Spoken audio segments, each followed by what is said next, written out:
Alright, if you were given this problem and you were told to expand and simplify, this is what you're gonna do.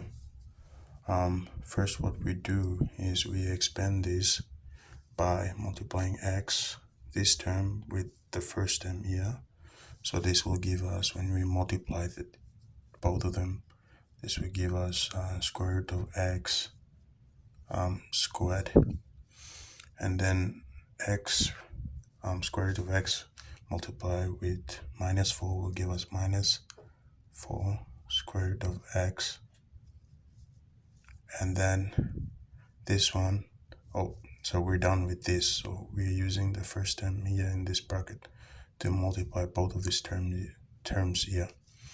After that, when we're done, we move on to the next term, which is 4.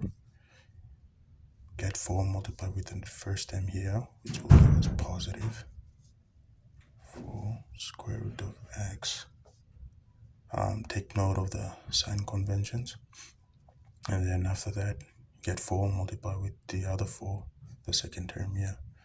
And since positive times negative will give us negative, you have negative 4 times 4 will give us 16. Now, after that,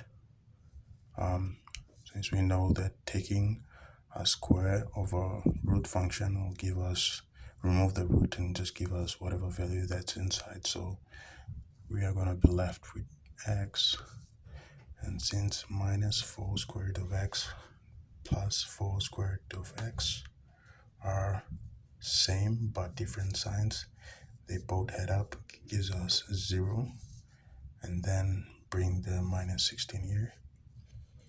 So now we are finally left with x minus 16, and this is the answer to the question. Hopefully this video was helpful. Thank you.